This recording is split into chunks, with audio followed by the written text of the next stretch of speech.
Menko Polhukam Mahfud MD menyebut putusan Mahkamah Kehormatan MK di luar ekspektasi. Mahfud tak menyangka MK berani menjatuhi sanksi pemberhentian terhadap Ketua MK atau dicopot dari jabatannya. Mulanya Mahfud memprediksi bahwa MK hanya akan memberi teguran lisan maupun tertulis terhadap Anwar Usman. Mahfud pun mengapresiasi putusan yang dijatuhkan MK. Sementara terkait posisi Prabowo Gibran, Mahfud MD menegaskan kepesertaan keduanya telah sah di mata hukum. Mas Gibran sebagai pasangan cawapres itu secara hukum sudah sah, sudah selesai.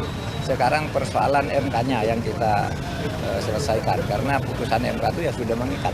MK-nya sekarang yang soal putusan MK itu kemarin gimana Pak? Kenapa? Soal putusan MK Kemarin Prof masih ada kritik. Bagus, bagus. Saya di luar ekspektasi saya sebenarnya bahwa MK bisa seberani itu. Dugaan saya paling teguran keras atau skor selama 6 bulan tidak memimpin sidang. Tapi ternyata diberhentikan dan tidak boleh memimpin sidang selama pemilu. Itu kan bagus, berani. Karena kalau dipecat beneran. Ya, sementara Hakim Konstitusi Anwar Usman akhirnya akan bicara terkait dengan putusan Majelis Kehormatan MK yang memberhentikannya dari posisi ketua secara tidak hormat. Anwar Usman menyayangkan jalannya sidang putusan yang digelar terbuka.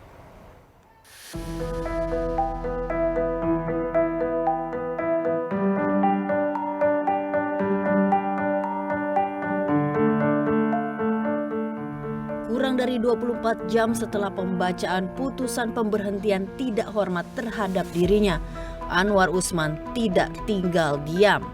Hakim konstitusi tersebut berdalih telah menjalankan tugas sebagai Ketua Mahkamah Konstitusi secara profesional dan objektif, tanpa dipengaruhi maupun mempengaruhi pihak manapun.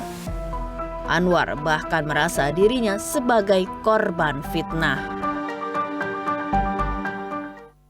Fitnah yang dialamatkan pada saya terkait penanganan perkara nomor 90 garis miring PUU garis datar 21 garis miring 2023 adalah fitnah yang amat keji dan sama sekali tidak berdasarkan atas hukum dan fakta.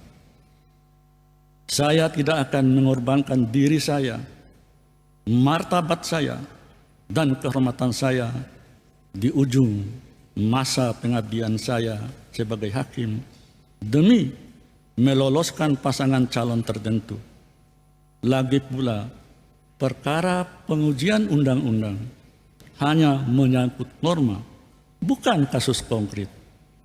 Dan pengambilan putusannya pun bersifat kolektif kolegial oleh 9 orang hakim konstitusi, bukan oleh seorang ketua semata.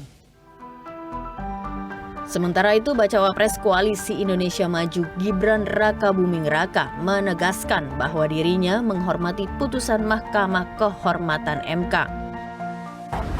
Ya kita hormati aja keputusan yang ada di sana ya. Tetap melaju Mas. hasil putusan itu kan ada cacat ininya Mas. Tetap melaju Mas. Dalam sidang yang berlangsung hampir 3 jam Selasa kemarin, Mahkamah Kehormatan MK memutuskan bahwa Anwar Usman terbukti melakukan pelanggaran berat terhadap kode etik. Selain diberhentikan secara tidak hormat dari jabatan Ketua MK, Anwar Usman juga tidak diperbolehkan mencalonkan diri sebagai pimpinan MK dan terlibat dalam pemeriksaan dan pengambilan keputusan perkara sengketa pemilu. Tim Liputan, Buniverse. Kita bahas bersama Pak Abdul Hoir Ramadan, pakar hukum tata negara. Pak Abdul Hoir, selamat sore. Selamat sore, ya. Ya, Pak Abdul Hoir, ini kan ternyata putusan MK ini tidak sampai kepada substansi putusan MK terkait dengan uji materi usia capres-cawapres. Ada sebagian orang yang mengira bakal berekses menganulir putusan MK saat hakim MK-nya disebut melanggar kode etik. Mungkin Pak Abdul Hoir bisa menggambarkan kepada kami semua bagaimana konstruksi ranah etik serta sifat putusan MK yang final and binding ini, Pak Abdul Hoir. Ya, begini. Pada prinsipnya, putusan Mahkamah Konstitusi itu harus dipandang sebagai putusan yang berlaku sesuai dengan azas res judicata pro veritate habetur. Jadi apa yang diputuskan oleh hakim itu harus dianggap benar dan harus dilaksanakan. Nah, ini sudah jelas dalam konstitusi kita disebutkan itu di pasal 24C itu bahwa hakim konstitusi itu putusannya itu final mengikat. Jadi tidak ada upaya hukum seperti dalam proses di peradilan pada Mahkamah Agung dan peradilan di bawahnya itu tidak ada. Jadi di sini ketentuan yang mengatur tentang final and binding terhadap putusan Mahkamah Konstitusi itu tidak bisa diganggu-gugat. Nah, Majelis Kehormatan Mahkamah Konstitusi MK itu dia sudah menegaskan dalam pertimbangannya itu dinyatakan bahwa Majelis Kehormatan Mahkamah Konstitusi tidak berwenang menilai putusan Mahkamah Konstitusi.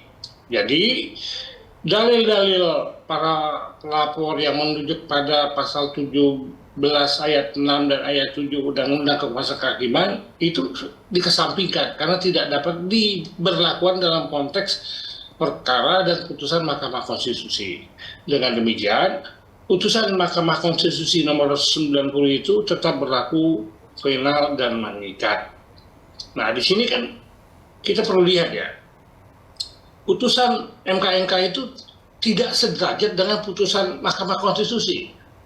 Sehingga apakah mungkin putusan MK itu yang notabene tidak sederajat itu dapat membatalkan putusan Mahkamah Konstitusi yang kewenangannya jelas-jelas disebutkan dalam konstitusi. Sedangkan Majelis Kehormatan Mahkamah Konstitusi itu dibentuk berdasarkan amanat undang-undang yang ditindaklanjuti dengan peraturan Mahkamah Agung. Tentu kan ketidaksederajatan ini tidak mungkin dapat membatalkan putusan yang disebut langsung dalam konstitusi. Dalam hal ini putusan Mahkamah Konstitusi. Jadi demikian itu dapat kita katakan bahwa putusan Mahkamah Konstitusi itu tidak dapat dibatalkan oleh MK. MK terlarang membatalkan putusan Mahkamah Konstitusi. Itu, Pak. Jadi logika berpikirnya secara juridis itu seperti itu.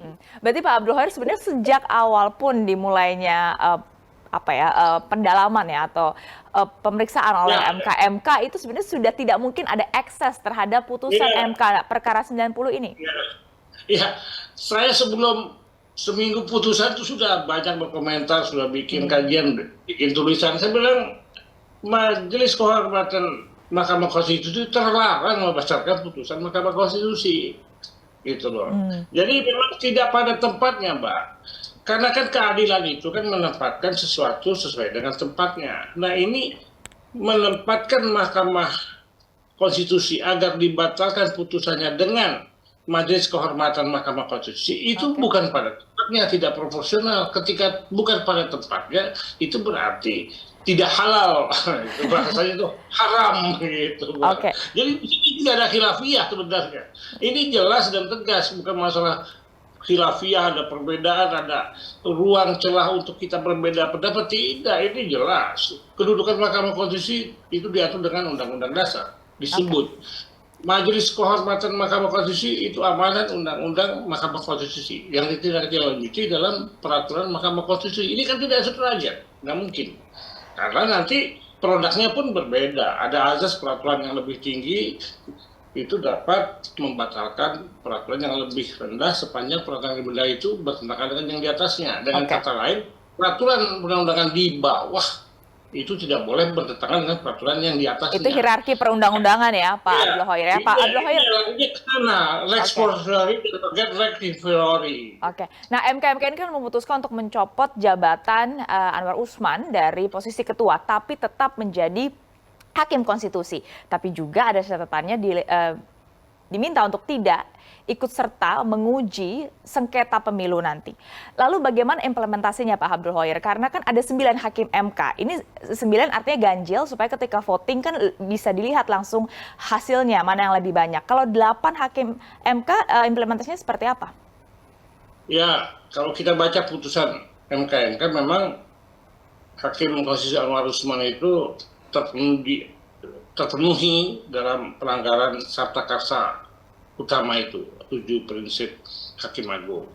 Dan kemudian didalilkan sebagaimana dalam pertimbangannya yang pada akhirnya diputuskan diberhentikan secara tidak hormat hanya untuk jabatan dia sebagai Ketua Mahkamah Konstitusi. Jadi dia tetap pada posisi Hakim Konstitusi, tapi tidak dapat lagi mencalonkan atau dicalonkan sebagai Ketua Mahkamah Konstitusi. Betul. Jadi jabatannya itu yang dicopot. Nah, di sini memang ada permasalahan ini, ya, permasalahan yang pada akhirnya mengapa MK itu tidak memberhentikan, tidak melakukan pemberhentian tidak dengan hormat secara permanen. Nah, ini perlu dicermati di sini bahwa pasal 14 PMK nomor 1 tahun 2003 itu kan ada uraian tentang sanksi, teguran lisan, teguran tertulis, pemberhentian tidak dengan hormat.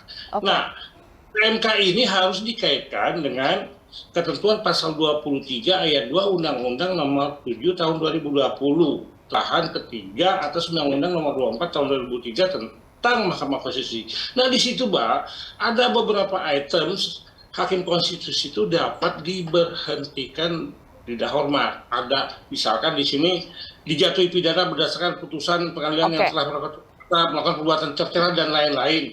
Tapi di huruf H melanggar kode etik dan pedoman konstitusi itu sebelumnya ada dan atau. Jadi huruf A sampai huruf G itu alternatif. Di situ ada kata dan atau melanggar kode etik dan peraturan perilaku Hakim Konstitusi. Jadi di sini menurut saya Majelis Kehormatan itu mengambil posisi kumulasi terhadap pelanggaran kode etik dan pedoman perilaku Hakim Konstitusi dengan berbagai pelanggaran yang ada dalam huruf A sampai huruf G. Di sini kata perbuatan tercela atau melanggar sumpah janji jabatan. Ketika Majelis Kehormatan Mahkamah Konstitusi tidak dalam posisi tersebut, dia melakukan pendekatan mengambil putusan pemberhentian tidak hormat itu hanya sebatas dalam jabatan sebagai Hakim Konstitusi. Hakim Konstitusi. Oke, terima kasih sudah berbagi perspektif dengan kami. Singkat saja Pak Abdul Hoyer, jadi intinya implementasinya seperti apa? Karena waktu kita sangat singkat. Tambahkan lagi. Sebutkan, kalau sanksi pemberhentian tidak dengan hormat itu diambil oleh MK secara permanen, maka di sini ada pembelaan bagi hakim terlapor untuk mengajukan ke sidang Majelis Kehormatan banding dengan komposisi anggota Majelis Kehormatan yang berbeda dengan sebelumnya.